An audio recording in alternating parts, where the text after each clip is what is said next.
बोले सब दुखी हैं, कोई बिना धन के उदास है। थोड़े थोड़े सब दुखी, बस सुखी राम के दास। संसार में सब व्यक्ति दुखी हैं, सुखी तो भैया केवल वही हैं, केवल जो राम जी के दास हैं, जो राधा वल्लभ जी से जुड़ गए, जो बांके बिहारी से जुड़ गए, जो नाम से जुड़ गए, वह तो इस संसार में सुखी हैं, बाकी तो सब दुखी ही दुखी हैं। और बोले माँ, यदि इस संसार में हमको सुखी रहना है तो सुखी रहने के लिए हमको क्या करना पड़ेगा? अहम सर्वेषु भूतेषु, अहम सर्वेषु भूतेषु भूतात्मा वस्तुतः सदा। बोले माँ, यदि हमको इस संसार में सुखी रहना है ना, तो हमको प्रत्येक भूतात्मा में महाराज परमात्मा का दर्शन करना है। प्रत्येक भूतात्मा में परमात्मा का दर्शन करना है। हमारे सामने चाहे कोई भी आए, हमारा भाव कैसा होना चाहिए?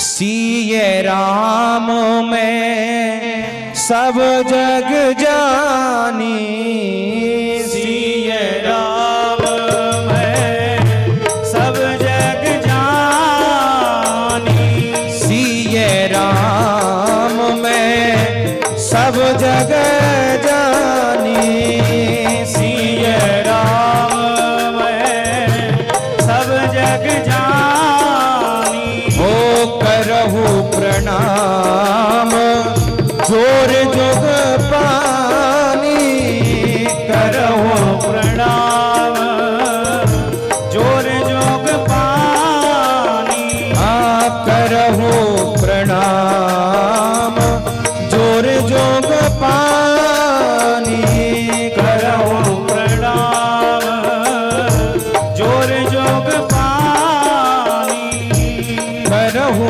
प्रणाम जोर जोग पानी। बोले माँ, संसार में यदि सुखी रहना है तो हमारी दृष्टि समान हो जानी चाहिए। दृष्टि इतनी महान हो जाए कि हमारे सामने जो भी आए, हम उसमें श्री ठाकुर जी का दर्शन करें। चाहे कैसी भी स्थिति हो, समान भाव से रहें। ये हम विचार करके चलें कि प्रत्येक जीव में, प्रत्येक भूतात्मा में हमारे गोविंद का निवास है, परमात्मा का निवास है। हम सबको यदि सिये राम जान करके प्रणाम करेंगे तो हमारी दृष्टि महान हो जाएगी, तो संसार के जो दुख क्लेश हैं उनका प्रभाव हमारे ऊपर नहीं पड़ सकता है। महाराज कितने संत हुए हैं महाराष्ट्र में। एक संत हुए एकनाथ जी महाराज, ऐसा विचित्र संत, ऐसा विचित्र उनका जीवन। गंगोत्री का जल कमंडल में भर लिया और मन में दृढ़ संकल्प है कि यह जल में जाकर के भगवान शिव को अर्पण करूंगा, भगवान शिव को चढ़ाऊंगा। चलते जा रहे हैं, चलते जा रहे हैं, पैरों में छाले तक पड़ गए। 15-20 दिन व्यतीत हो गए। अच्छा, मंदिर के नजदीक पहुंचने भी वाले हैं तो एक आनंद की अनुभूति हो गई कि अब मैं ये जल भगवान शिव को जाकर के चढ़ा दूंगा। लेकिन मार्ग में देखा कि एक गधा पानी के लिए तड़प रहा है। तो श्री एकनाथ जी महाराज ने बिना कुछ सोचे विचारे जो जल भगवान शिव के लिए लेकर के आए हैं वही जल उस गधे को पिला दिया और निवेदन किया कि हे भगवान शिव, आप मेरे जल को यहीं से स्वीकार करना। तो सत्य माने उस गधे में से भी भगवान शिव प्रकट हो गए और बोले, एकनाथ धन्य है तेरी भक्ति के लिए जो कि तूने मुझे इस स्वरूप में भी पहचान लिया। देखिए, जरूरी नहीं, भगवान कभी आपसे ये नहीं कहेंगे कि भाई मैं तेरे सामने आ चुका हूं, तू मेरा दर्शन कर। ठाकुर जी केवल अनुभव प्रदान करते हैं, आपके मन को आभास हो जाएगा। जब आप किसी गहन मुसीबत में फंसे हो, जब दूर दूर तक आपको कोई दृष्टि गोचर नहीं हो रहा हो, यदि वहां कोई व्यक्ति आपकी सहायता करने के लिए आ जाए तो आप विचार कर लीजिए कि यह कोई साधारण व्यक्ति नहीं है, बल्कि स्वयं ठाकुर जी किसी ना किसी रूप में आपकी मदद करने आए हैं। ठाकुर जी जीव को आभास कराते हैं, क्योंकि कलयुग है। अब कलयुग में यदि चाहें कि हम ठाकुर जी हमारे सामने आके प्रकट हो जाएं, असंभव है, बहुत प्रयत्न करना पड़ेगा। लेकिन जब आप मुसीबत में फंसे हो और तब श्री कोई आपका आके मदद कर दे, आपको निकाल दे, तो समझिए स्वयं ठाकुर जी ने आकर के रक्षा की है। और बोले माँ, ठाकुर जी को जो सबसे प्रिय भक्त हैं वो कौन से हैं? स्वयं श्री ठाकुर जी कहते हैं, ना तथा में प्रियतम आत्मयोनि शंकर नच संकर्षणो ना श्रीर नैवात्मा च यथा भवान। बोले माँ, ठाकुर जी को जो भक्त प्रिय है ना, वो कौन प्रिय है? ना उनको ब्रह्मा प्रिय है, ना विष्णु प्रिय है। ठाकुर जी को कौन सबसे ज्यादा प्रिय लगते हैं? कि जो ठाकुर जी के अकिंचन भक्त हैं, जिनको जीवन में कुछ कामना ही नहीं है। महाराज प्रसंग आता है, राका बाका की कथा सुनी होगी। एक दिन नारद जी महाराज बोले कि हे भगवान, एक बात बताओ। बोले आपके जो भक्त रहते हैं, मैं देखता हूं कि आपके भक्त ज्यादा परेशान रहते हैं, बहुत दुखी रहते हैं, आप उनके ऊपर कृपा क्यों नहीं करते? बोले जरा इन राका बाका को देख लीजिए, दोनों पति पत्नी, ये बेचारे इतनी मजदूरी करते हैं, इतनी मेहनत करते हैं, लेकिन फिर भी इनको भोजन नसीब नहीं होता, आप इनकी मदद क्यों नहीं कर देते? ठाकुर जी बोले कि हे नारद, मैंने इनको बहुत कुछ देने का प्रयास किया, और यदि तुमको विश्वास नहीं है तो आओ, मैं तुमको दिखाता हूं। तो राका बाका जंगल में लकड़ियां काटने जाते हैं। जिस रास्ते से जा रहे हैं वहां ठाकुर जी ने कुछ स्वर्ण मुद्राएं रास्ते में डाल दी। जैसे ही पति आगे चल रहे हैं तो पति उन स्वर्ण मुद्राओं को मिट्टी से दबाने लगे। जैसे ही मिट्टी से दबा रहे थे तो पत्नी की निगाह पड़ गई। पत्नी बोली कि हे स्वामी, एक बात कहूं। बोले आप इस मिट्टी को मिट्टी से क्यों दबा रहे हैं?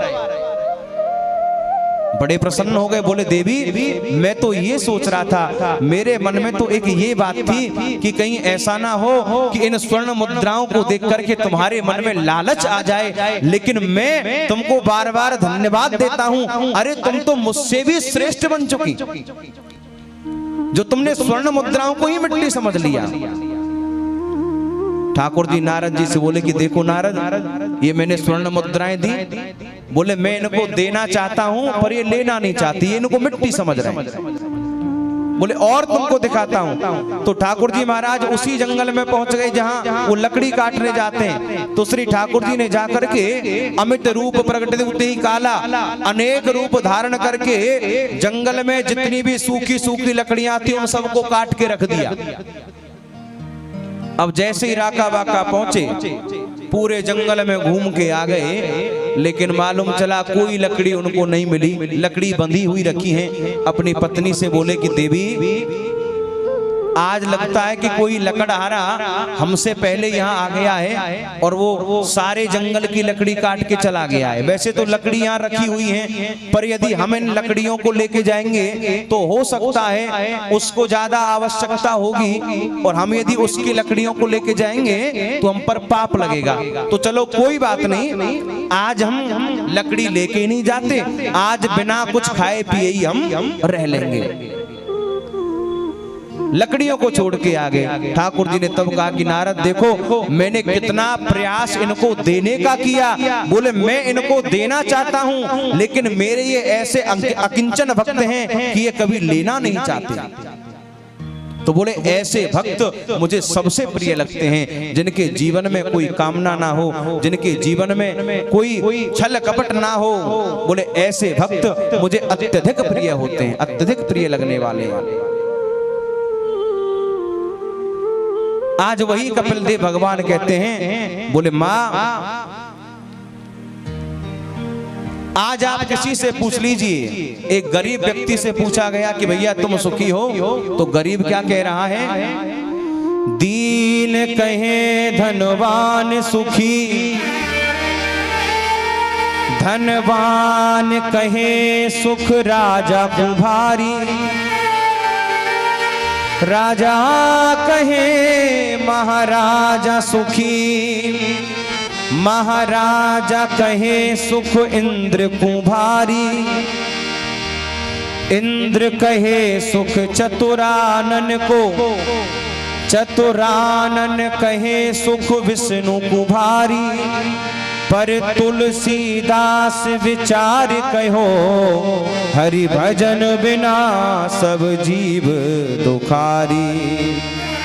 भगवान के भजन के बिना संसार में सब जीव दुखी हैं, किसी को सुख नहीं है। केवल जो भगवान के भक्त हैं उनको ही संसार में सुख है। बोले माँ यदि संसार में रहना है तो भगवान के बन के रहें, नाम स्मरण करके रहें। बोले बेटा एक बात बताओ कि जब ये जीव माँ के गर्भ में होता है तब तो इसको सुख मिलता होगा? बोले नहीं माँ, जितना दुख जितनी तकलीफ इस जीव को माँ के गर्भ में होती है उतना दुख उसे कहीं नहीं मिलता। बोले जब ये जीव माँ के गर्भ में होता है तो इसको अपने पूर्व जन्म की बात याद रहती है कि मैं अपने पूर्व जन्म में कौन था। बोले माँ यदि किसी चटपटी वस्तु का सेवन कर ले तो इसको तकलीफ होती है, और यदि ये कुछ गर्भ में छोटे छोटे कीटाणु होते हैं वह इस बच्चे को काटते हैं तब इसको तकलीफ होती है। कुछ कह नहीं पाता, केवल उस समय भगवान से कहता है कि हे भगवान आप एक बार मुझे गर्भ से बाहर निकालिए, गर्भ से बाहर जाते ही मैं आपका भजन करूंगा। क्योंकि इसे अपने पूर्व जन्म की बात याद आती है कि मैं कौन था। बोले पिछला जन्म मैंने ऐसे ही गवा दिया, लेकिन इस जन्म में मैं खूब आपका भजन करूंगा। बोले गर्भ में तो ये व्यक्ति बड़े बड़े वायदे करता है, लेकिन जब जैसे ही इस धराधाम पर आता है तो इसकी क्या दशा हो जाती है? भूमि परत भाडावर पानी, जिम जी वही माया लपटानी। महाराज जब ये जीव माँ के गर्भ से बाहर आया तब इसकी कैसी दशा हो गई? जैसे वर्षा का जल होता है तो बड़ा स्वच्छ ऊपर से आता है, लेकिन पृथ्वी पर आते आते वो गिदला हो जाता है, मैला हो जाता है। उसी प्रकार जब ये जीव माँ के गर्भ में होता है इसकी बुद्धि सात्विक होती है, और जैसे ही गर्भ से बाहर आया तो गर्भ से बाहर आते ही जिम जीवई माया लपटानी, तुरंत इसको माया जकड़ लेती है, माया में अटका रह जाता है। वहां दिया हुआ वायदा ये सब कुछ भूल जाता है। बोले माँ भक्ति की 9 स्थितियां होती हैं, और जब ये जीव 10वीं परिस्थिति में पहुंचता है तो जीव का संपूर्ण शरीर एक नदी जल बन के बहने लगता है। कपिल भगवान ने माता देवहूति को सुंदर संवाद श्रवण कराया, उनको समझाया, और अंत में देवहूति जी का संपूर्ण शरीर जल बन करके बहने लगा, जो एक सिद्धदा नामक नदी बना है। भगवान कपिल देव ने उसमें से आचमन किया और गंगा सागर क्षेत्र की ओर वह चले गए हैं। बोलिए कपिल देव भगवान की जय। आए जरा 2 मिनट ठाकुर जी का नाम स्मरण करें, बड़े भाव से सभी बोलेंगे।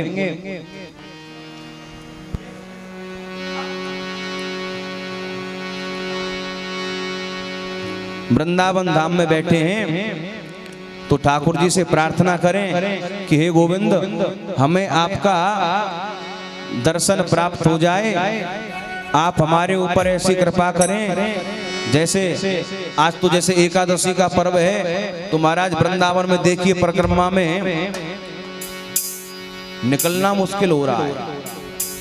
5 मिनट का रास्ता कम से कम 1 घंटे में पूरा हो रहा है। अब हम भी वहां से 9 बजे के निकले थे और यहाँ 10 बजे तक आके लगे। बहुत भीड़ चल रही है। और वृंदावन में तो राधा रानी की कृपा बरस रही है। राधा रानी की कृपा है, क्योंकि श्री राधा रानी का नाम सबसे मीठा है। हैं? तो आए जरा बुलाएं राधा रानी को। बोली राधा रानी की। आधे जय कर रहे हैं, आधे है कर रहे हैं। अरे जोर से जय बोलिए, राधा रानी की। अब भाव से सभी मस्ती में। देखो ये लाभ, ये मस्ती आपको श्री धाम वृंदावन में मिल सकती है और कहीं नहीं, क्योंकि वृंदावन धाम है ही ऐसा। तो भाव से सभी गाएंगे, राधा रानी को हमारी श्यामा प्यारी को, राधा रानी को हमारी श्यामा प्यारी को, मिसरीते मिसरीते मिसरीते मीठो नाम हमारी राधा रानी को, मिसरीते मीठो नाम हमारी राधा रानी को, राधा रानी को हमारी श्यामा प्यारी को, राधा रानी को हमारी श्यामा प्यारी को, मिसरीते मिसरीते मिसरीते मीठो नाम हमारी राधा रानी को, मिसरीते मीठो नाम हमारी राधा रानी को।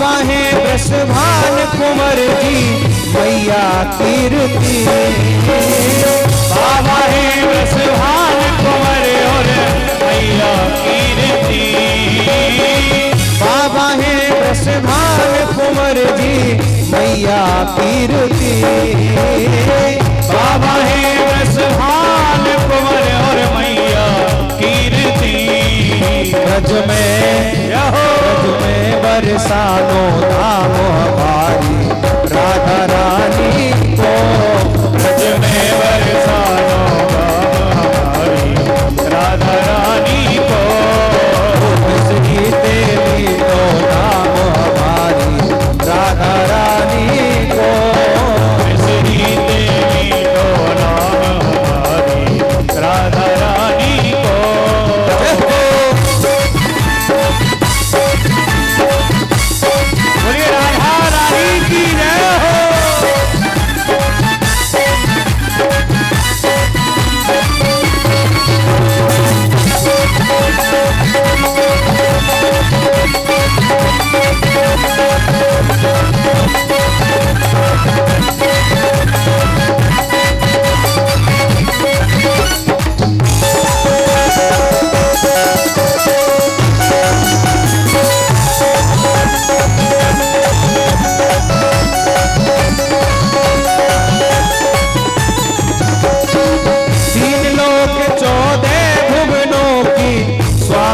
श्यामा जो 3 लोक 14 भुवनों की स्वामिनी श्यामा जो, 3 लोक 14 भुवनों की स्वामिनी श्यामा जो, 3 लोक 14 भुवनों की स्वामिनी श्यामा जो, चरणन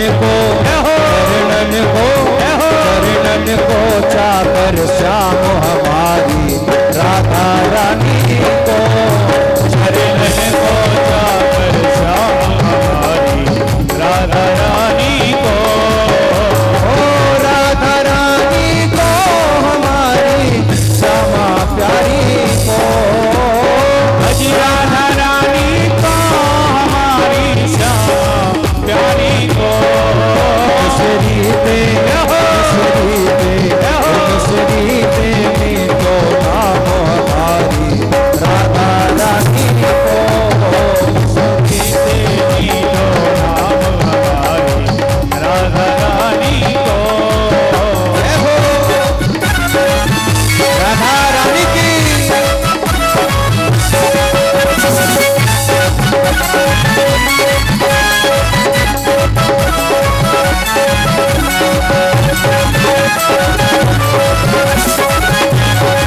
कट जाती। राधा राधा रटने से भव बाधा कट जाती। जरा हाथों को ऊपर करें। और भैया आप खड़े हो जाओ, नाचिए। आप क्यों बैठे? हाँ भाव से। राधा राधा जपने से भव बाधा कट जाती। राधा राधा रटने से भव बाधा कट जाती। दुख दूर दुख दूर करने को काम हमारी राधा रानी को। दुख दूर करने को काम हमारी राधा रानी को। राधा रानी को हमारी श्यामा प्यारी को। राधा रानी को हमारी श्यामा प्यारी को।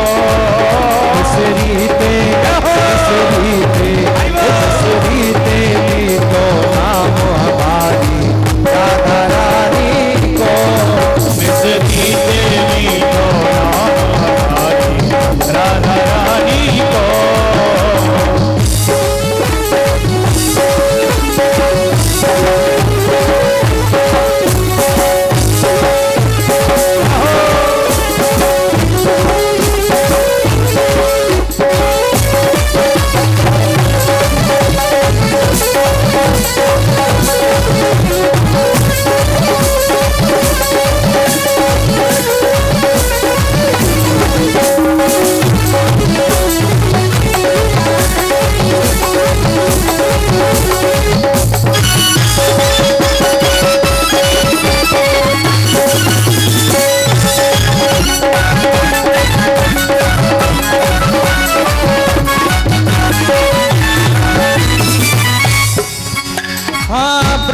विष्णु शिव शंकर सनकादिक ध्यान धरे।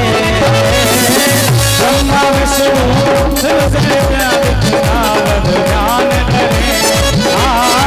ब्रह्मा विष्णु शिव शंकर सनकादिक ध्यान धरे। ब्रह्मा विष्णु शिव शंकर सनकादिक ध्यान धरे। गुण गावे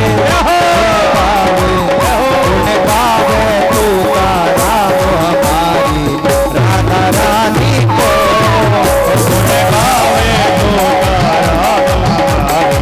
राधा रानी को। श्री देवी को नाम हमारी राधा रानी को। श्री देवी को नाम हमारी राधा रानी को। राधा रानी को हमारी श्यामा प्यारी को। राधा रानी को हमारी श्यामा प्यारी को। राधा रानी को हमारी श्यामा प्यारी को। श्री देवी को नाम हमारी राधा रानी को। श्री देवी को नाम हमारी राधा रानी को। राधे राधे राधे राधे राधे राधे राधे राधे राधे राधे राधे राधे राधे राधे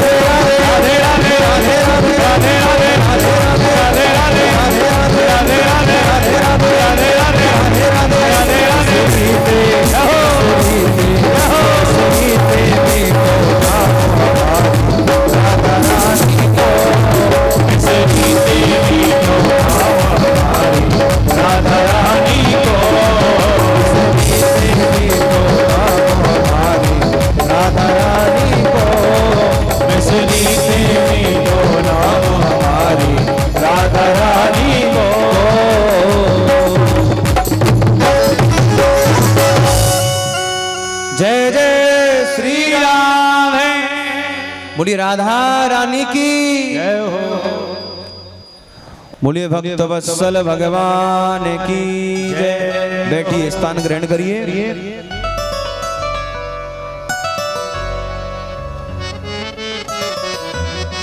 हमारे मध्य में परम पूज्य श्री गुरुदेव भगवान पधार चुके हैं। श्री कृष्ण वल्लभ गोस्वामी जी, जिनके सानिध्य में आप ये सुंदर भागवत कथा श्रवण कर रहे हैं, उनकी प्रेरणा से उनके शिष्य श्री मुरारी लाल रघुवंशी जी, उनको सुंदर प्रेरणा मिली, जो ऐसे श्रीमद् भागवत महापुराण की कथा श्रीधाम वृंदावन में स्थल बड़ा रास मंडल श्री महंत श्री लाडली शरण जी महाराज के सानिध्य में यहाँ जो कथा का आप लोग सभी श्रवण कर रहे हैं, ये बड़ी असीम कृपा है श्री गुरुदेव भगवान की, जो उनके आशीर्वाद से ऐसी सुंदर कथा आप यहाँ बैठ करके श्रवण कर रहे हैं। आगे श्री सुखदेव जी महाराज कहते हैं, यहाँ श्री मध्य में थोड़ा सती चरित्र श्रवण कराया है। अब सती चरित्र क्यों श्रवण कराया?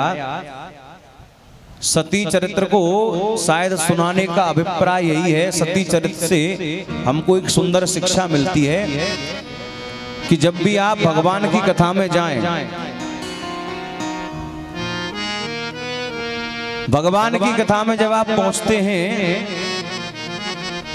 तो आपका सम्मान कुछ और होता है, लेकिन जब कथा में बैठ करके मन कथा में नहीं लग रहा है तो थोड़ा सम्मान वापस हो जाता है। जैसे सती जी ने भी यही कार्य किया। सती कथा श्रवण करने के लिए भगवान शिव के साथ गई। एक बार त्रेता जुग माही सम्मु गए कुंभज ऋषि पाही, संग सती जग जननी भवानी पूजे ऋषि अखिलेश्वर जानी। अब जरा ये छोटी सी बात है, इसको आप समझ के देखें। देखिए, जिस समय सती कथा सुनने के लिए आ रही हैं, एक बार त्रेता जुग माही सम्मु गए कुंभज ऋषि पाही, संग सती जग जननी भवानी। जब वो कथा सुनने के लिए आ रही हैं तो हमारे गोस्वामी जी महाराज ने जगत की जननी कहकर के संबोधन किया कि जगत की जननी भोलेनाथ के साथ में है। और जब वहां कथा हो गई, कथा में सती जी का मन नहीं लगा। भगवान शिव ने तो कथा सुनी, लेकिन सती जी का मन नहीं लग रहा है। तो कुंभज ऋषि समझ गए, गोस्वामी जी जान गए कि सती का मन कथा में नहीं है। तो जो सम्मान उन्होंने आने पर दिया था, वही सम्मान उन्होंने वापस ले लिया जाते समय, जब कथा में मन नहीं लगा। तो आते समय संबोधन कर दिया कि जगत की जननी, लेकिन जब वापस जा रही हैं तो संबोधन कर दिया, मुनि सन बेदा मांग त्रिपुरारी, चले भवन संग दक्ष कुमारी। आए थे तो जगत जननी थी, लेकिन जब यहाँ से वापस चली गई, कथा में मन नहीं लगा, तो केवल दक्ष कुमारी रह गई, दक्ष पुत्री रह गई। तो आप इसी बात से अंदाजा लगाइए कि जब आप कथा सुनने के लिए आते हैं, आकर के बैठते हैं, तो बड़ा सुंदर लगता है कि श्रोता आए हैं, कथा सुनेंगे। और जब हमारा कथा में मन नहीं लगता है, मन हमारा इधर उधर भटकता है, तो वही सम्मान कम हो जाता है। कथा में जब आए तो ध्यान कथा में ही रहना चाहिए। और सती ने भगवान की कथा की अवहेलना की, कथा को नहीं सुना, तो परिणाम उनको क्या मिला?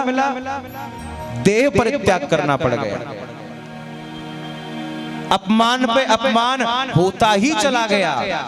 कथा ना सुनने के कितने नुकसान हैं। जैसे कथा सुनने के लाभ है ना, कि आप कथा केवल ध्यान से सुन लीजिए तो अर्थ, धर्म, काम, मोक्ष ये सब वस्तुएं आपको प्राप्त हो जाती हैं। और यदि आपका मन कथा में नहीं लग रहा है, कथा आप नहीं सुनते हैं, तो जरा सती जी का चरित्र पढ़ के देख लीजिए, कितनी हानि उनकी हुई। संत की नजरों में सम्मान कम हुआ, और तो और जो स्वयं के पति हैं भगवान शिव, उनकी नजरों में भी सम्मान समाप्त हो गया। उन्होंने भी त्याग कर दिया, क्योंकि कहानी बनती चली गई, होने को कोई टाल नहीं सकता। भगवान शिव तो विचरण करते जा रहे हैं, लेकिन मन में ये संकल्प है कि एक बार कैसे भी राघवेंद्र सरकार का दर्शन हो जाए। और राघव के दर्शन हुए। जैसे राघव के दर्शन हुए तो भोलेनाथ ने प्रणाम किया। जय सच्चिदानंद जग पावन, अस कहे चले मनोज न सावन। जय सच्चिदानंद कह करके प्रणाम किया, लेकिन सती के मन में यही शंका उत्पन्न हो गई। और वो शंका क्या? शंकर जगत बंद जगदीशा,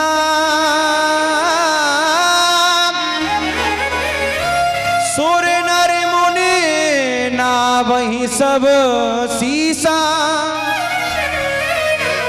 बोले शिव जी जगत के बंदनीय ईश्वर हैं, देवता नाग नर यक्ष गंधर्व ऋषि मुनि ये सब इनको प्रणाम करते हैं, इनकी पूजा करते हैं। लेकिन आज उन्हीं भगवान शिव ने तेहि नृप सुतन ही कीन प्रणामा, कहे सच्चिदानंद परधामा। बोले उन्हीं शिव ने एक साधारण राजकुमार को सच्चिदानंद कह के प्रणाम किया। बोले ये नहीं हो सकता, परीक्षा लूंगी मैं। भगवान शिव जान गए कि सती के मन में शंका उत्पन्न हो गई है, इसकी शंका को दूर करना है। तो करना क्या चाहिए? सती से स्वयं भगवान शिव ने कह दिया, बोले देवी स्त्री स्वभाव तुम्हारा है, शंका तुम्हारे मन में प्रकट हो चुकी है, तो सुनो। जैसे जाए मोह भ्रम भारी, करऊ सो जतन विवेक विचारी। बोले हे देवी, जिस प्रकार तुम्हारे मन का संदेह दूर हो जाए तुम वो ही कार्य करो, अपने विवेक के अनुसार वही कार्य करना। और जब तक तुम परीक्षा लेके नहीं आती हो तब तक मैं यहीं बैठा रहूंगा। सती गई परीक्षा लेने को, लेकिन आज सती से देखो एक गलती होती है, लेकिन व्यक्ति जब एक बार दलदल में फंसता हुआ चला जाता है तो मानो वो फंसता ही जाता है, निकलने का मार्ग नहीं सोचता, निकलने का मार्ग नहीं सोचता। और निकलने का मार्ग केवल बिहारी जी प्रदान करते हैं। अब सती परीक्षा लेने भी गई, लेकिन माता जानकी का वेश धारण कर लिया। और जब राम जी वहां से निकले तो राम जी ने प्रणाम किया। बोले माँ, मैं दशरथ नंदन राम आपको प्रणाम करता हूँ। जैसे ही माँ शब्द भगवान ने कहा तो सती तो शर्म से लाल लाल हो गई। अब कैसे नजरें राघवेंद्र सरकार से मिलाएं? और राघव ने एक बात और पूछ ली कि हे माता, एक बात बताओ, विपिन अकेल फिरहु गई है तू, मोहे समझाए कहाँ ब्रस के तू। बोले माँ, एक बात बताओ, आज आप अकेले ही इस वन में विचरण कर रही हैं, आज आपके साथ में वृषभ की सवारी करने वाले भगवान शिव कहाँ हैं? अकेले क्यों घूम रही हैं? अब सती क्या जवाब दें? अब यही सती विचार कर रही हैं कि इन्होंने तो मुझे पहचान लिया। बोले अब जब मैं अपने पति के सामने जाऊंगी तो उनसे मैं क्या कहूंगी? देखो सती से यही एक अपराध हो गया कि उन्होंने भगवान शिव से बात को छुपाया। आप सबसे झूठ बोल दीजिए, लेकिन अपने पति से झूठ मत बोलिए। जो सच्चाई है वह बता के चलिए, क्योंकि आपके एक झूठ बोलने का क्या परिणाम हो सकता है आप सोच भी नहीं सकते। सती ने झूठ बोल दिया। भगवान शिव ने जब पूछा कि परीक्षा ली या नहीं ली, तो सती ने झूठ बोल दिया कि हे नाथ, कछु न परीक्षा लीन गुसाए, कीन प्रणाम तुम्हारे ही नाये। कछु न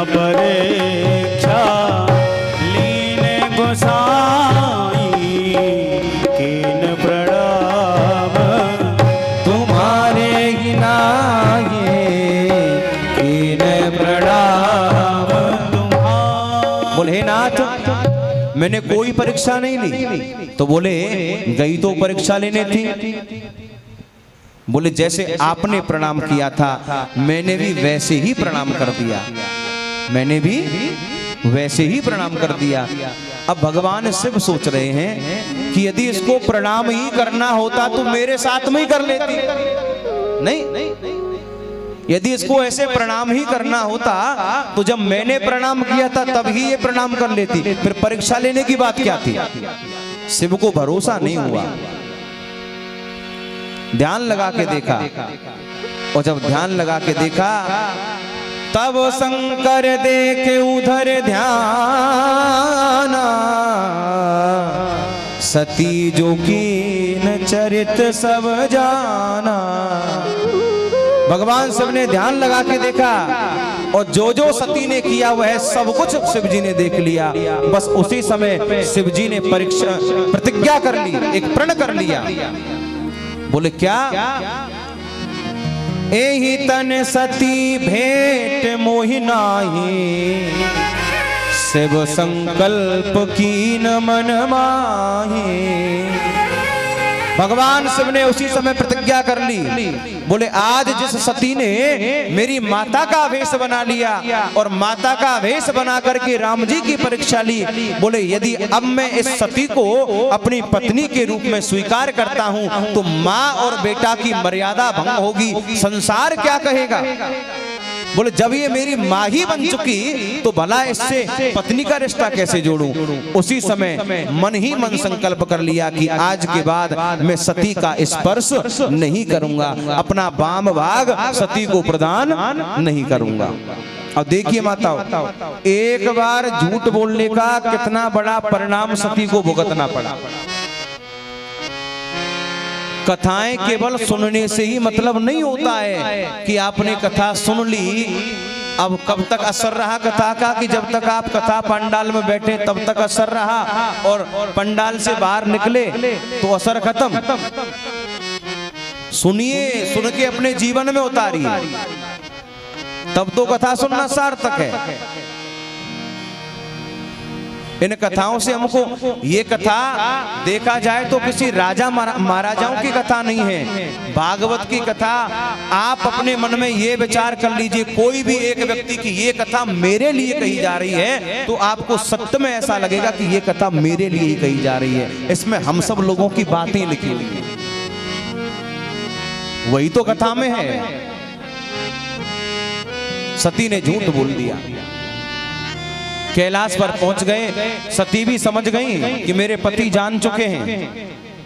अब सती भी अपनी देह का परित्याग करना चाहती हैं। क्यों?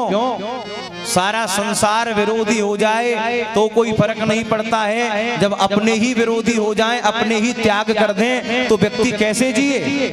जी नहीं सकता। तो सती तो खुद अपने शरीर को नष्ट करना चाहती है, लेकिन कोई माध्यम ढूंढ रही है। लेकिन उसी समय सती विलोके व्योम विमाना, सती ने सुंदर विमानों को जाते देखा। मालूम चला कि ये मेरे पिता दक्ष के यहाँ जा रहे हैं। तो भगवान शिव की जब समाधि खुली, कितने 1000 वर्ष के बाद में, बीते संवत सहस्त्र 87 तजी समाधि शंभु अविनाशी, 87,000 वर्षों के बाद भगवान शिव के नेत्र खुले, समाधि खुली। सती शिव जी के वाम भाग में जाना चाहती हैं, लेकिन सन्मुख शंकर आसन दीना, अपने सामने आसन दे दिया। बोले अब तुम्हारा स्थान यहाँ नहीं, सामने बैठो। तो आज सती कहती हैं कि हे भगवान शिव, मेरे पिता दक्ष के यहाँ यज्ञ का आयोजन किया है, आपका आदेश हो।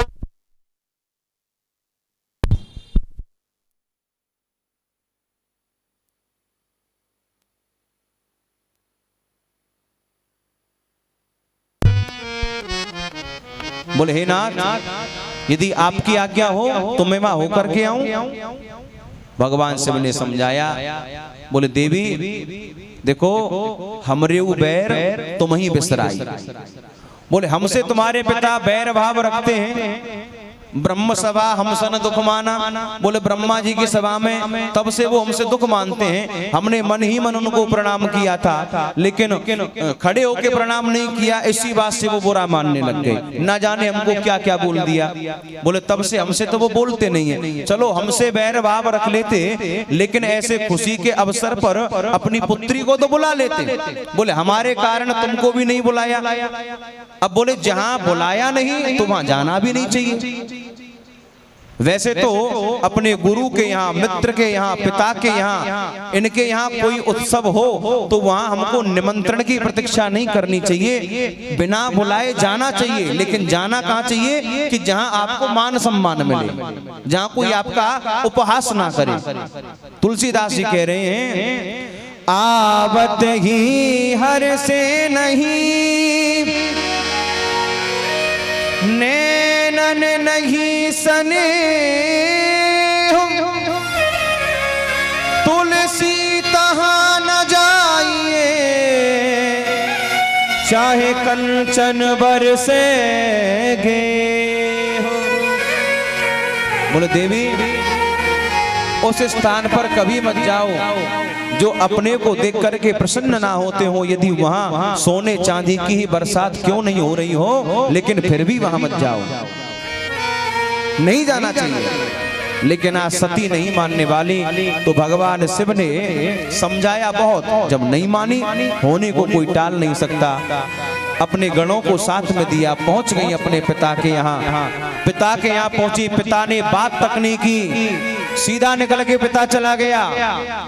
बहनें मिल रही हैं, बहन मुस्कुराती हुई ताना मार रही हैं सती को कि जरा सती को देखो, ये बिन बुलाए चली आई। बोले हमारे पास तो कई कई बार निमंत्रण पत्र गए तब हम आई हैं, लेकिन सती से कौन मिली है? केवल एक माँ। सादर भले मिली एक माता, और भगनी मिली बहुत मुस्काता। बहन मुस्कुरा रही हैं, लेकिन माँ केवल एक मिली है, हृदय से लगा लिया। क्योंकि सती के ना आने का दुख केवल एक माँ को था कि सब मेरी बेटियां आ गईं, पर अभी तक सती नहीं आई। लेकिन सती के मन में तो क्रोध उत्पन्न है, वह तो देखना चाहती है कि इसमें अपराधी है कौन कौन। सीधे पहुंची यज्ञ मंडप में। यज्ञ मंडप में जाकर के देखा कि समस्त देवताओं का स्थान तो है, लेकिन भगवान शिव का कोई स्थान नहीं है। भगवान शिव का कोई स्थान नहीं है। क्रोध आ गया सती जी को। अपने पिता से बोली, सभासदों से बोली कि हे सभासदों, सुनहु सभासद सकल मुनिंदा, कही सुनी जन शंकर निंदा। बोले हे सभासदों तैयार हो जाओ, जिसने भगवान शिव की निंदा की है, जो भी इसमें भागीदार है, सबको दंड भोगना पड़ेगा, सबको दंडित किया जाएगा।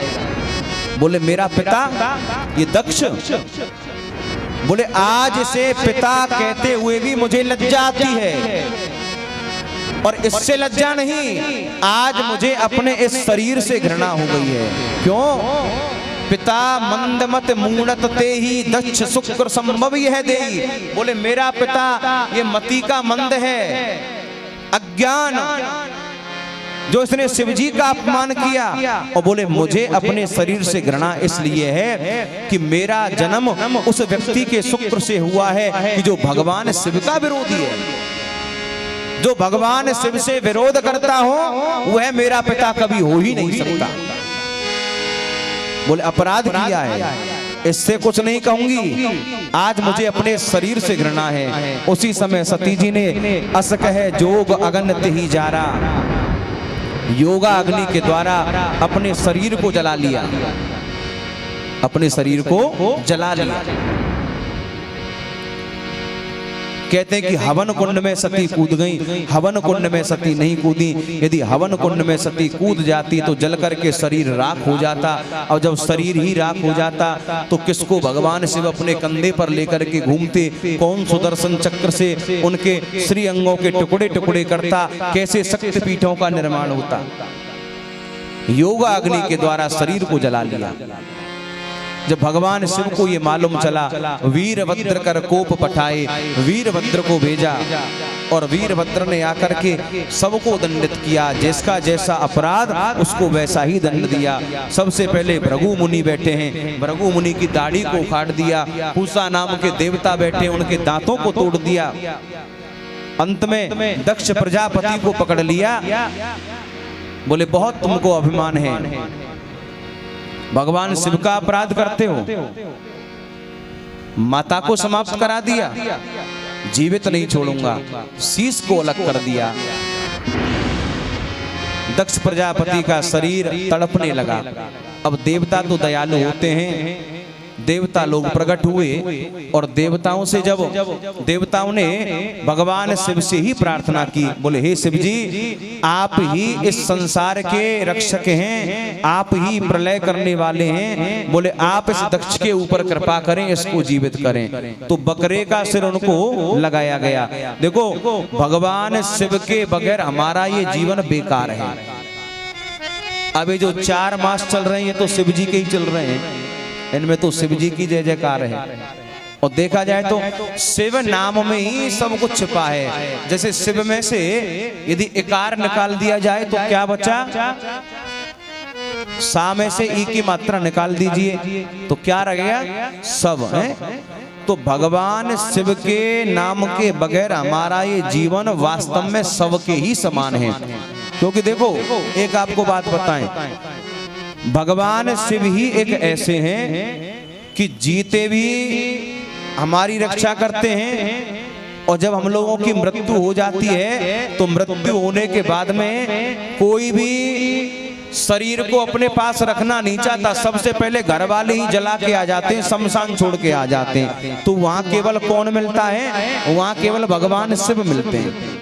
और तब भगवान शिव कहते हैं कि बोले बेटा, जिनके लिए तूने रात दिन एक कर दी, जिनके लिए कमाता रहा, तेरे सगे संबंधी इष्ट मित्र तुझे यहाँ जला करके चले गए। अब बोले तू यदि सोचे यहाँ कोई तुझसे मिलने आएगा, बोले यहाँ तुझसे कोई मिलने नहीं आने वाला, यहाँ तो तेरा साथी केवल मैं ही हूँ। और इसका प्रमाण आप देखिए, आज भी भगवान शिव की भस्म आरती होती है।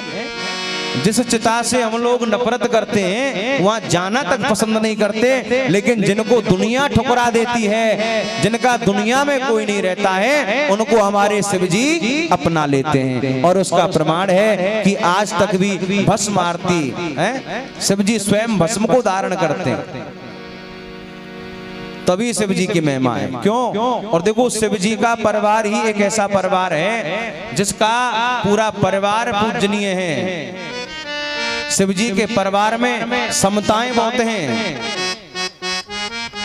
शिव जी के पुत्र हैं कार्तिकेय जी। कार्तिकेय जी का वाहन क्या है? मोर। और शिव जी के गले में है सांप।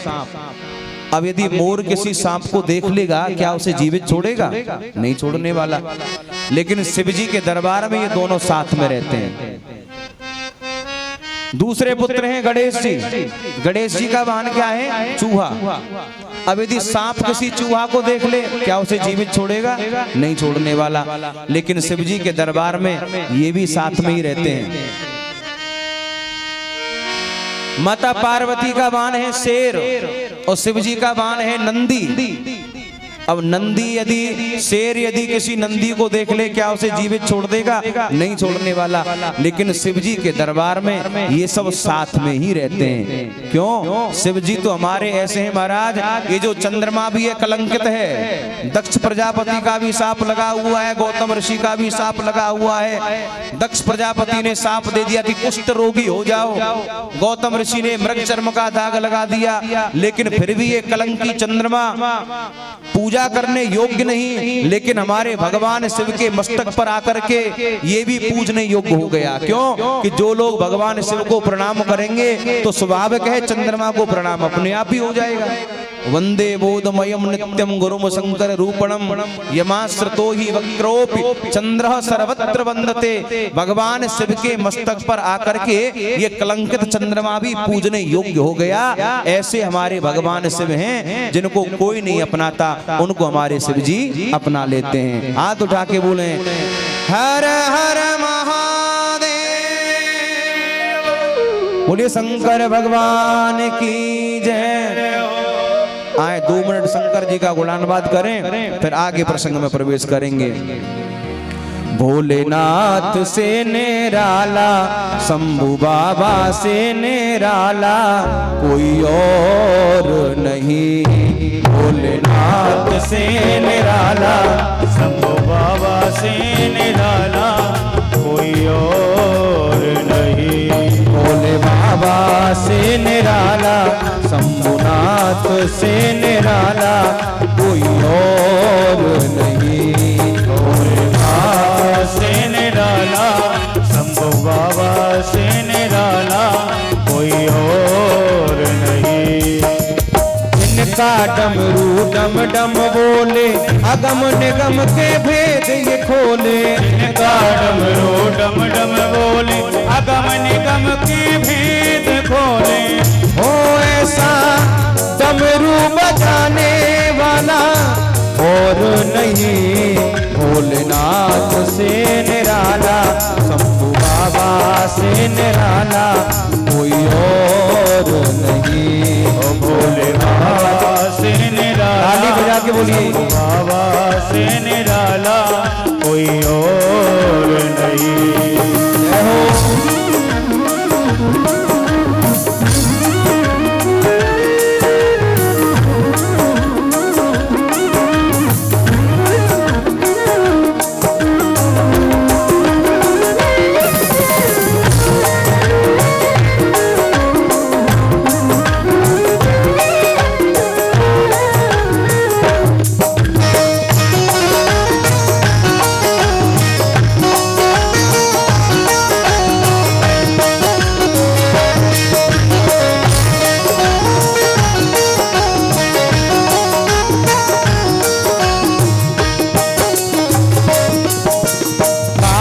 जब जब करवट बदले, पाप बदलते अगले पिछले। आया जब जब करवट बदले, पाप चमकते अगले पिछले।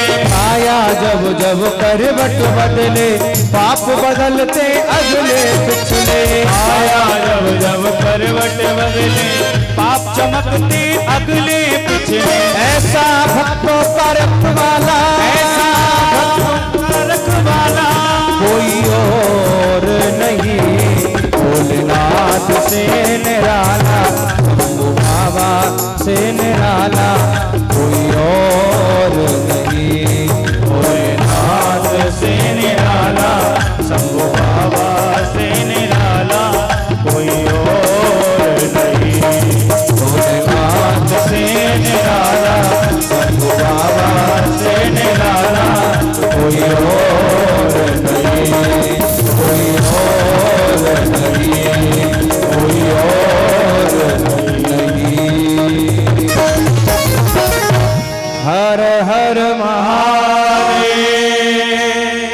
बोले शंकर भगवान की। जय हो। तो सती जी के चरित्र से हमको शिक्षा मिलती है कि कथा हमको एकाग्रचित्त एकाग्र मन होकर के कथा सुननी चाहिए। आगे श्री मनु महाराज के जो पुत्र हुए हैं, राजा उत्तानपाद जी का चरित्र वर्णन किया है। और उत्तानपाद के ही पुत्र हुए हैं महाराज ध्रुव जी। सुखदेव जी वर्णन करते हैं, जाये उत्तानपादस्य सुनीति सुरचिस्ततो, सुरुचि प्रेयसी पत्योर्नेत्रायत सुतो ध्रुव। उत्तानपाद राजा हैं जिनके 2 रानियां, एक सुनीति और एक सुरुचि। सुरुचि का अभिप्राय जो अपनी रुचि के अनुसार चले, और सुनीति का अभिप्राय जो सुंदर नीति के अनुसार चले। जैसे पत्नी 2 प्रकार की बताई हैं, एक पत्नी और एक धर्म पत्नी। अब इन दोनों पत्नियों में अंतर क्या है? देखो माताओं, पत्नी तो आप उसे बोलेंगे जो केवल अपने पति को घुमाने फिराने ले जाए कि चलो ताजमहल चल रहे हैं कि सिनेमा चल रहे हैं, ये तो पत्नी का काम है। और धर्म पत्नी कौन है? धर्म पत्नी वो है जो अपने पति को ठाकुर जी के प्रति जोड़ दे, जो भगवत कार्यों में जोड़ दे, वो धर्म पत्नी है? धर्म से जुड़ करके रही है। राजा उत्तानपाद, उनके भी दो पत्नियां हैं, लेकिन रानी सुनती बड़ी रानी है और सुरुचि छोटी रानी है। तो छोटी रानी अत्यधिक सुंदर होने के कारण आज राजा उत्तानपाद ने अपनी बड़ी रानी को राज्य से बाहर निकाल दिया। और राज्य से बाहर निकाला कब? महलों से बाहर कब निकाला है? कि जिस समय उनकी गर्भ अवस्था है। देखो, गर्भ अवस्था माता बहनों की ऐसी आती है कि उस अवस्था में पत्नी का पति के पास रहना अति आवश्यक है। गर्भ अवस्था में कभी अकेले नहीं छोड़ना चाहिए। और इसका परिणाम क्या होता है? रामायण में कथा आती है जानकी जी के विषय में कि जानकी जी एक बार एक पक्षी को पिंजड़े में कैद करके ले आई और वो मादा थी, मादा गर्भवती थी। उसने बहुत सीता जी से आग्रह किया, बोले देवी आप मुझे इस समय यहाँ ना रखें, मुझे आजाद कर दीजिए क्योंकि मैं गर्भवती हूँ और इस समय मेरे पति के पास रहना जरूरी है, आप छोड़ दीजिए। लेकिन सीता जी ने उसको छोड़ा नहीं, तो साप दे दिया उस मादा ने कि हे जानकी जी, आज जैसे मैं आपसे बार बार कह रही हूं कि मेरी गर्भ अवस्था है, मुझे मेरे पति के पास जाने दो, लेकिन आप मेरी बातों को मान नहीं रही हैं, आप मुझे छोड़ नहीं रही। बोले ठीक है, बोले जिस समय आपका भी गर्भ अवस्था का समय आएगा तो आप भी याद रखना कि आपके पास भी उस समय ना आपके पति ना परिवार कोई आपके समीप नहीं रहेगा, कोई भी आपके समीप नहीं रहेगा। तो गर्भ अवस्था के समय कभी भी पत्नी को अलग नहीं छोड़ना चाहिए। लेकिन आज रानी सुनती ने संतों की शरण ग्रहण की और संतों के आश्रम में ही एक बड़े ही सुंदर पुत्र को जन्म दिया, श्री ध्रुव जी महाराज को। बाल्यकाल से ही बहुत होनहार वो प्रतीत होते हैं। हमारे ब्रज में कहमे कि पूत के पाम पालने में दिख जाएं, हैं कि आगे चल के ये क्या करेगो, ये तो खूब बढ़िया ही कर रहे हैं, पर पूत के पाम तो पालने में दिख जाएं। होनहार बिरवान के लखत चीकने पात, जो होनहार रहते हैं वो अलग ही दिख जाते हैं, और जो हम जैसे रहेंगे उनके ऊपर आप चाहे कितनी भी मेहनत करते रहें, जैसे हैं वैसे ही रहेंगे, कुछ बदलाव थोड़ी होने वाला है। लेकिन जो होनहार होते हैं वो तो अलग ही है महाराज। रानी सुनती ने संतों के आश्रम में जगह पुत्र को जन्म दिया। जब भी संतों का सत्संग होता तो माता सुनती अपनी गोद में लेकर के ध्रुव जी को बैठ जाती। क्यों? क्योंकि देखिए ये बात आज के समय में बहुत आवश्यक है। आज जो हमारी हिंदू संस्कृति है, हिंदू पद्धति है, उसको हम छोड़ते जा रहे हैं, उसको हम लोग छोड़ते जा रहे हैं और लोग उसको अपनाते जा रहे हैं।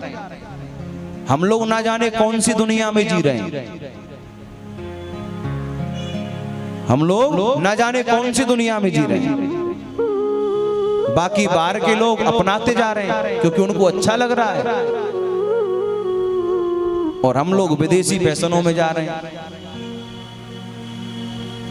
जब भी कथा भागवत हो तो अपने बच्चों को साथ लाना चाहिए, क्योंकि जब उनको हम लोग ही बता करके नहीं चलेंगे, हमारी वो संस्कृति के विषय में जानेंगे नहीं, तो क्या उनको जानकारी होगी। आजकल के बच्चों से आप उनसे यही पूछ लो कि भैया आप कौन से ब्राह्मण हैं, कौन सा आपका गोत्र है, वो गोत्र तक नहीं बता पाते। निकास आपका कहां से है, निकास तो चलो बहुत दूर की बात रही, लेकिन अपने विषय में ही लोगों को जानकारी नहीं है। अपने विषय में जानकारी नहीं होती और महाराज वो जानकारी करना चाहते हैं देश दुनिया की, कि देश दुनिया, अरे भाई पहले आप लोग अपने आप को जान लें कि हम कौन हैं। जिस दिन आपने अपने आप को जान लिया उस दिन आप परमात्मा को भी जान जाएंगे। लेकिन पहले अपने को तो जाने कि मैं क्या हूं। माता सुनती ध्रुव जी को सत्संग श्रवण कराती हैं। जब ध्रुव जी थोड़े बड़े हुए तो अपने साथ वाले बच्चों के साथ खेल रहे थे। किसी ने कह दिया कि आपके पिता यहाँ के राजा हैं। तो आज ध्रुव जी पहली बार अपने पिता से मिलने के लिए जा रहे हैं। राज सिंहासन पर अपने पिता की गोद में वो बैठना चाहते हैं, लेकिन सुरुचि ने आकर के रोक दिया। बोले खबरदार ध्रुव, जो इस राज सिंहासन पर या अपने पिता की गोद में बैठे, बोले इस राज सिंहासन पर और अपने पिता की गोद में बैठने का अधिकार तुमको तब प्राप्त होगा, पहले वन में जाओ, जाके तपस्या करो। तपस्या से जब भगवान प्रसन्न हो जाएं तो उनसे वरदान मांगना कि हे भगवान, अब की बार यदि मुझे जन्म मिले तो माता सुरुचि के गर्भ से मिले। सुखदेव जी कहते हैं कि परीक्षित, आज सुरुचि ने एक अपराध नहीं किया, दो अपराध किए, लौकिक अपराध और धार्मिक अपराध। लौकिक अपराध तो ये किया कि एक पुत्र को अपने पिता से मिलने से रोक दिया, बच्चे को रोक दिया। और दूसरा अपराध उसने धार्मिक अपराध किया कि सुरुचि ने अपने गर्भ को इतना महान समझ लिया कि यदि उसके गर्भ से जन्म लेना है तो पहले तपस्या करनी पड़ेगी। अपने गर्भ को बड़ा महान बता दिया। आज जिस प्रकार कोई सोते हुए सर्प में लाठी का प्रहार कर दे तो उस समय फुसकार सर्प मारने लगता है, उसी प्रकार ध्रुव जी रोते रोते अपनी माँ के पास आए। माँ ने दौड़ करके हृदय से लगा लिया। बोले बेटा क्यों रोते हो, क्या बात है, बताओ तो सही। बोले माँ आखिर वो होती कौन है जो मुझे मेरे पिता से मिलने से रोक दिया। तो माता सुनती ने रोका। बोले बेटा वो तुम्हारी छोटी माँ है, वो तुम्हारी छोटी माँ है, उसके प्रति ऐसा नहीं बोलते। बोले क्या कहा है उसने? बोले कहा है कि वन में जाके तपस्या कर। तो बोले कौन सी गलत बात कह दी, कौन सी गलत बात कही है? अच्छी बात तो कही है, क्योंकि संसार में वही माता पुत्रवती मानी गई है। कौन सी? पुत्रवती जुवती जग सोई, रघुपत भगत जास सुत होई। जिस माता का पुत्र भगवान का भक्त है वही माता पुत्रवती मानी गई है। और जो पुत्र अपने माता पिता को संतुष्ट कर दे, राघव जी कह रहे हैं स्वयं, सुन जननी सोई सुत बड़े भागी, जो पितु मात बचन अनुरागी, तनय मात पित तो सनहारा, दुर्लभ जननी सकल संसारा। जो पुत्र अपने माता पिता को संतुष्ट कर दे, ऐसे पुत्र संसार में बहुत कम देखने को मिलते हैं। आज थोड़ा समय बदल गया। पहले पुत्र अपने माता पिता की आज्ञा के अनुसार चलते थे, लेकिन आजकल माता पिता को पुत्रों के अनुसार चलना पड़ता है। पुत्र आपकी बात तब तक मान रहे हैं, बेटाओं की नजर में आप तब तक अच्छे हैं कि जब तक आप कहे अनुसार कार्य कर रहे हैं। यदि उनकी इच्छा के विपरीत आप चले गए तो वो थोड़ी देर में ही संबंध को भूल जाते हैं, क्रोध करने लगते हैं। ऐसे तो आजकल के संबंध रह गए। जो अपने माता पिता को संतुष्ट करके रखे, ऐसे पुत्र बहुत कम देखने को मिलते हैं। माता सुनती कहती है बेटा यदि तेरी माँ ने तुझे तपस्या के लिए कहा है तो मैं अपने आप को पुत्रवती मानूंगी। जा, यदि तू कल तपस्या के लिए जाना चाहता है तो आज ही चला जा, रोकूंगी नहीं, रोकूंगी नहीं, जा तो सही। आज ध्रुव जी चल दिए। छोटे से ध्रुव हैं, लेकिन अभी तक उनको गुरु मंत्र नहीं लिया, गुरु मंत्र प्रदान उनको नहीं हुआ। तो देवर्षि नारद मानो परीक्षा लेने के लिए आए, क्योंकि देखो गुरु से आप जब गुरु दीक्षा लें तो गुरु भी हर किसी को गुरु दीक्षा प्रदान नहीं करते हैं। वह भी शिष्य देख लेते हैं कि ये गुरु दीक्षा देने लायक है या नहीं।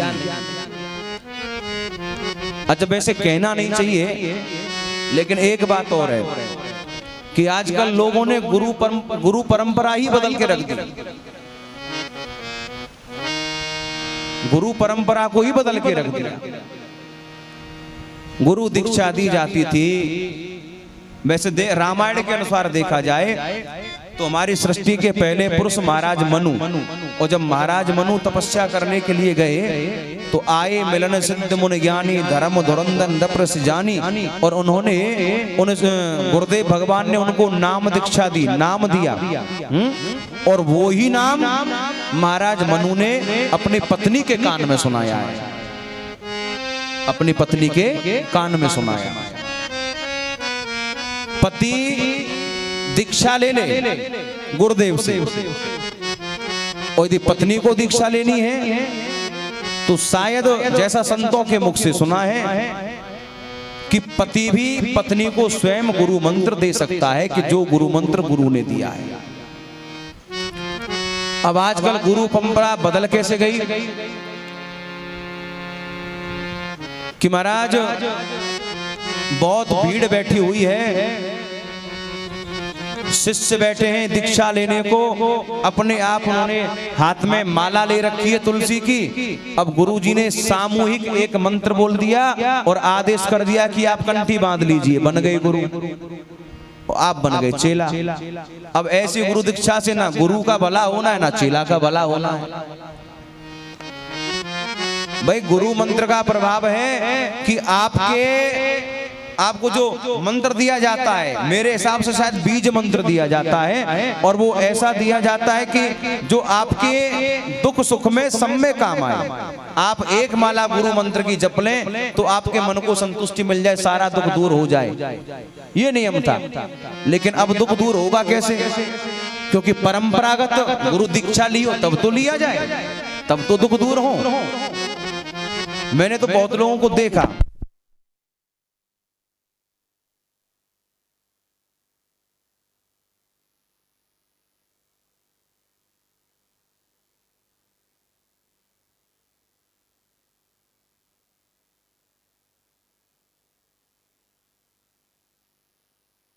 ध्रुव जी महाराज जा रहे हैं, देव ऋषि नारद उनको मार्ग में मिले। देव ऋषि नारद को देख करके ध्रुव जी ने प्रणाम किया। नारद जी बड़े प्रसन्न हो गए, बोले बेटा कहाँ जा रहे हो? बोले गुरुदेव तपस्या करने के लिए जा रहा हूँ। तो बोले गुरु कोई बनाया या नहीं बनाया? बोले आप ही मेरे गुरु बन जाइए, आप ही मुझे गुरु दीक्षा प्रदान कर दीजिए। तो आज देव ऋषि नारद ने गुरु मंत्र प्रदान किया, ओम नमो भगवते वासुदेवाय। ये जो 12 अक्षर मंत्र है महाराज, ये भगवत प्राप्ति कराने वाला है। मनु महाराज को भी इसी मंत्र से प्राप्ति हुई। 12 अक्षर मंत्र पुन जपई सहित अनुराग, वासुदेव पद पंकरहु दंपत मन अतिलाग। ये जो सिद्ध बड़ा मंत्र है, इसी मंत्र से भगवत प्राप्ति होती है।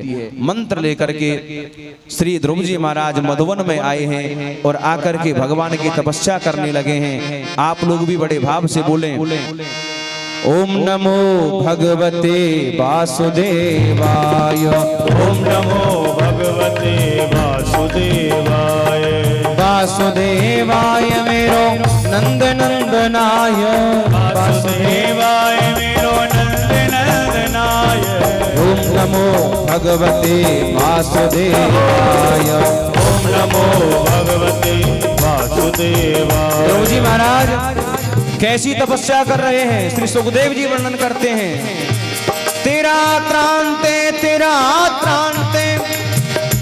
प्राप्ते कपित्त बदरासन, आत्मवृत्तिनुसारेण मासमुनित्ये अर्चन हरिम। ओम नमो भगवते वासुदेवाय, ओम नमो भगवते वासुदेवाय। ध्रुव जी की तपस्या का पहला महीना चल रहा है। तो पहले महीने में वो किस प्रकार तप कर रहे हैं? वो पहले महीने में 3 3 दिन में एक बार फलाहार करते हैं। 3 दिन के बाद एक बार फलाहार ध्रुव जी महाराज कर रहे हैं और एक बार फलाहार करके उसके बाद फिर तपस्या में लग जाते हैं। ओम नमो भगवते वासुदेवाय। ओम नमो भगवते वासुदेवाय। दूसरा महीना जब तपस्या का प्रारंभ हुआ तो दूसरे महीने में कंदमूल फलों का आहार भी छोड़ दिया, केवल वायु पी के, इस हवा को पी करके तपस्या कर रहे हैं। लेकिन फिर भी ठाकुर जी प्रकट नहीं हुए। तो जब तीसरा महीना लगा तो तीसरे महीने में ध्रुव जी ने खाना पीना सब कुछ छोड़ दिया, अपनी प्राण वायु को रोक लिया, श्वासों को रोक लिया, एक पैर से खड़े हो गए और नारायण भगवान को बुलाने लगे हैं। ओम नमो भगवते वासुदेवाय। ओम नमो भगवते वासुदेवाय। वासुदेवाय मेरो नंद नंदनाय। वासुदेवाय मेरो नंद नंदनाय। ओम नमो भगवते वासुदेवाय। ओम नमो भगवते वासुदेवाय। ध्रुव जी महाराज ने जैसे अपनी श्वासों को रोका तो देवताओं की श्वास भी रुक गई। देवता लोग श्वास नहीं ले पा रहे। देवता नारायण भगवान के समीप पहुंचे और जाकर के कहने लगे कि हे गोविंद, नैवं विदाम भगवान प्राणरोधम। नैवं विदाम भगवन् प्राणरोधम चराचरश्च अखिल सत्यधामन। बोले हे गोविंद, श्वास नहीं ले पा रहे हैं, रक्षा कीजिए। अब क्यों नहीं ले पा रहे हैं ये हमको नहीं मालूम। नारायण भगवान बोले कि हे देवताओं, मैं समझ चुका कि तुम श्वास क्यों नहीं ले पा रहे हो। बोले मेरा एक छोटा सा भक्त ध्रुव है, उसने अपनी श्वासों को रोक रखा है। जब उसकी श्वास प्रारंभ होगी तो तुम लोग भी श्वास लेने लगोगे। अब देवता तुरंत बोले कि भगवान आप जल्दी जाइए, उनकी श्वास प्रारंभ कीजिए, तभी हम लोग श्वास ले पाएंगे। तो भागवत में लिखा है कि ध्रुव जी महाराज का दर्शन करने के लिए स्वयं नारायण भगवान जा रहे हैं कि देखना तो चाहिए कि मेरा ये ध्रुव है कैसा। ओम नमो भगवते वासुदेवाय। ओम नमो भगवते वासुदेवाय। वासुदेवाय मेरो नंद नंदनाय। वासुदेवाय मेरो नंद नंदनाय। ओम नमो भगवते वासुदेवाय। ओम नमो भगवते वासुदेवाय। ओम नमो भगवते वासुदेवाय। आज ठाकुर जी महाराज ध्रुव जी के सामने जाकर के खड़े हो गए और ध्रुव जी से कहा कि बेटा ध्रुव, दर्शन करो, मैं तुम्हारे सन्मुख आ चुका हूं। अब ध्रुव जी तो अपने अंतर मन में चतुर्भुज भगवान का दर्शन कर रहे हैं, लेकिन आज वही छवि श्री ध्रुव जी के प्रत्यक्ष सामने आकर के खड़ी हो गई। अब ठाकुर जी तो ध्रुव जी को देख रहे हैं और ध्रुव जी ठाकुर जी को देख रहे हैं। ठाकुर जी मुस्कुराने लगे ध्रुव जी को देख करके और ध्रुव जी मुस्कुरा रहे ठाकुर जी को देख करके। ऊपर देवता लोग भी खड़े हैं, वह भी मुस्कुराने लगे। बोले नारायण भगवान क्यों मुस्कुराए? बोले नारायण भगवान तो इसलिए मुस्कुरा रहे हैं कि मैं इतनी देर से यहाँ खड़ा हूँ, लेकिन ध्रुव को देखो, ये मुझसे बात तक नहीं करता, कुछ मुझसे मांगता नहीं। और ध्रुव जी इसलिए मुस्कुरा रहे हैं कि हे भगवान, आप मुझसे मांगने की कहते, लेकिन मांगना तो मुझसे आता नहीं, मैं भला मांगू तो आपसे मांगू क्या? और देवता इसलिए मुस्कुरा रहे हैं, बोले यदि ऐसा मौका हमको मिल जाता, यदि हमारे सामने ठाकुर जी आते और हमसे कहते कुछ मांग लो, तो बोले खूब एक लंबी सूची बना के दे देते कि हमको यह वस्तु प्रदान कर दीजिए। नारायण भगवान समझ गए कि ध्रुव बोलना चाहते हैं लेकिन बोल नहीं पा रहे। तो आज श्री ठाकुर जी महाराज ने अपने दिव्य शंख को ध्रुव जी के कपोलों से लगाया। क्यों? क्योंकि जिसके ऊपर ठाकुर जी कृपा कर दें, मूकम करोति वाचालम पंगुम लंघयते गिरिम यत कृपातमहं वंदे परमानंद माधवम। भगवान की कृपा यदि एक गूंगे व्यक्ति पर हो जाए तो वह भी बोलने लगता है, लंगड़ा व्यक्ति चल के काशी पहुंच जाता है। क्या नहीं कर सकती भगवान की कृपा। जैसे ही शंख को कपोलों से लगाया, ध्रुव जी को संपूर्ण ज्ञान प्राप्त हो गया। तो आज ध्रुव जी महाराज ने बड़ी सुंदर स्तुति की है। बोले हे गोविंद, वैसे तो मैं अज्ञान हूँ, आपकी स्तुति कर नहीं सकता हूँ, लेकिन ध्रुव जी महाराज कहते हैं योऽन्तं प्रविश्य मम वाचिमिमां प्रसुप्तां संजीवयत्यखिल शक्तिधर स्वधाम्ना अन्यासु हस्तचरण श्रवणत्वगादीन् प्राणात्रमो भगवते पुरुषाय तुभ्यम्। बोले हे गोविंद, आज आपने मेरी इस सोई हुई वाणी को जगा दिया। मैं कुछ कहने लायक नहीं था, लेकिन आपने मुझे कहने लायक बना दिया। बोले जिन आपके चरणों के दर्शन के लिए बड़े बड़े ऋषि मुनि आपके चरणों की शरण ग्रहण करते हैं, आज उन्हीं चरणों के मैं भी यहाँ दर्शन कर रहा हूँ। आपकी सत्ता से ये कान सुनते हैं, वाणी बोलती है, आपकी शक्ति से जीव मात्र सोते जागते खाते पीते चलते फिरते हैं। आज उन्हीं ठाकुर जी ने, उन्हीं भगवान ने मुझे यहाँ आकर के दर्शन प्रदान किया है। भला मैं आपकी स्तुति किस प्रकार कर सकता हूँ। आप धन्य हैं जो आपने मुझ जैसे भक्त के ऊपर आकर के कृपा की है। भगवान बोले कि ध्रुव मांग लीजिए, क्या आपको चाहिए। ध्रुव जी कहते हैं कि मैं भक्ति चाहता हूं, लेकिन ध्रुव जी को भक्ति तो प्राप्त है। ध्रुव जी ने तपस्या क्यों की? क्योंकि उनकी माता ने राज सिंहासन पर नहीं बैठने दिया, पिता की गोद में नहीं बैठने दिया, ये उनका उद्देश्य था। भगवान ने कहा कि जाओ अभी अपने नगर के लिए जाओ, भक्ति मेरी तुमको प्राप्त है, कुछ समय तक राज्य प्रशासन को संभालो। तो आज ध्रुव जी महाराज जब तपस्या करके लौट रहे हैं ना, गए थे अकेले, लेकिन आज उनको लेने के लिए राजा ने बड़ी बड़ी सेना भेजी, हाथी घोड़ों को भेजा है। क्यों? मतलब क्या इस बात का? इस बात का सीधा सा मतलब है कि महाराज यदि राम जी जिसके ऊपर एक बार कृपा कर देते हैं तो पूरा विश्व प्रपंच पूरा संसार उसके ऊपर कृपा करने लगता है। जा पर कृपा राम की होई, ता पर कृपा करहि सब कोई। जिसके ऊपर राम जी एक बार कृपा कर दे, राम जी इसको एक बार अपना ले, फिर तो दुनिया उसके लिए बलि बन जाती है। क्यों? क्योंकि राम जी ने कृपा कर दी। और बिना राम जी की कृपा के आप चाहे हाथ जोड़ते रह जाइएगा, माथा पटकते रह जाइएगा, लेकिन फिर भी लोग कृपा नहीं करने वाले। कब तक? कि जब तक राम जी की कृपा नहीं है। और जिस दिन राम जी की कृपा हो गई तो पूरा विश्व आपके प्रति ऐसा बन जाएगा कि सब कुछ आपके ऊपर लुटाते जाएंगे। क्यों? क्योंकि अब राम जी के हो गए।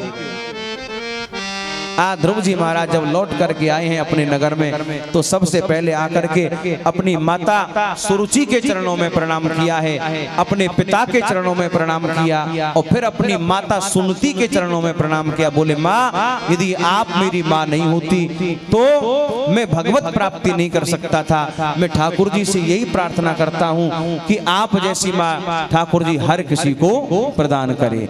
बोले ध्रुव जी महाराज की जय, भक्तवत्सल भगवान की जय। अब ठाकुर जी से प्रार्थना करेंगे कि जैसे ध्रुव जी के ऊपर कृपा की, हमारे ऊपर भी कृपा करेंगे। और अभी 1 बजने वाला है। अब हम आप लोग यहाँ से आगे की कथा कल के प्रसंग में श्रवण करेंगे। आज की कथा का विश्राम यहीं देंगे। अब सभी आप लोग अपने स्थान पर बढ़िया खड़े होकर के 2 मिनट भगवान नाम संकीर्तन करेंगे और उसके पश्चात आरती की ओर हम लोग चलेंगे। अभी अपने स्थान पर अब आप लोग अपने स्थान पर खड़े हो जाएं और ठाकुर जी से प्रार्थना करेंगे कि हे गोविंद आप हमको अपना साथ प्रदान करें।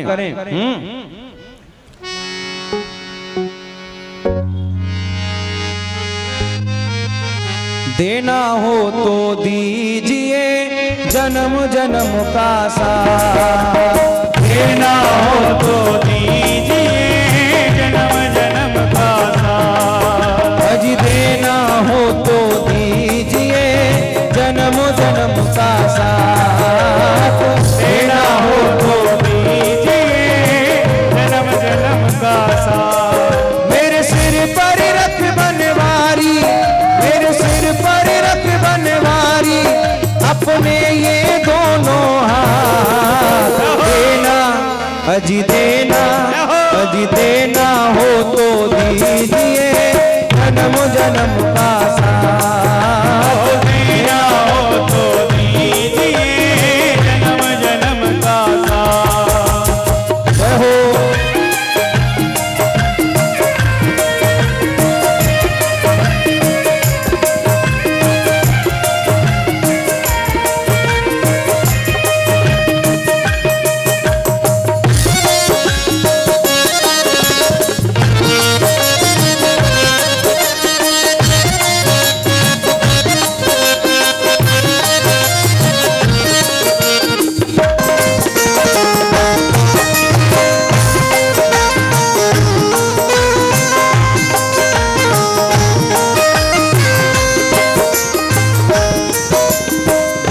रहे हैं गम की धूप में प्यार की छैया कर देना, भटक रहे हैं गम की धूप में प्यार की छैया कर देना।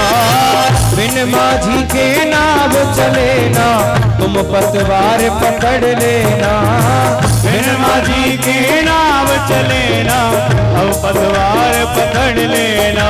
मेरा रास्ता रोशन कर दो, ओ मेरा रास्ता रोशन कर दो, ओ मेरा रास्ता रोशन कर दो, छाई अंधियारी रात, देना हो तो दीजिए जन्म जन्म का साथ, देना हो तो दीजिए जन्म जन्म का साथ, देना हो तो दीजिए जन्म जन्म का साथ, देना हो तो दीजिए जन्म जन्म का साथ।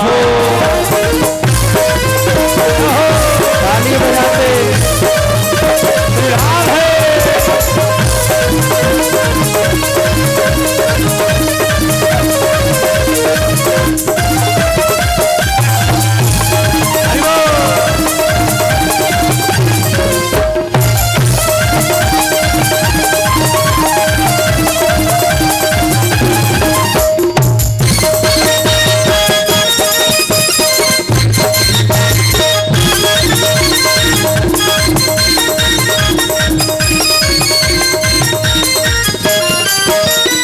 इस जीवन में सेवा देकर बहुत बड़ा एहसान किया, इस जीवन में सेवा देके बहुत बड़ा एहसान किया।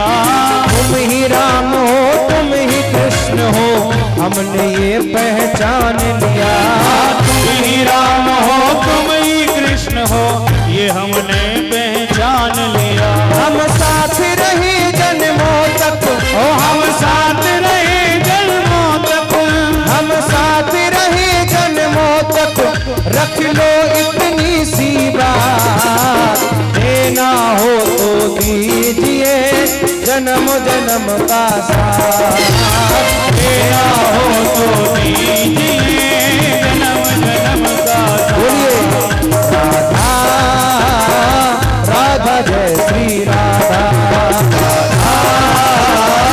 राधा जय श्री राधा, ओ राधा राधा राधा राधा राधा राधा राधा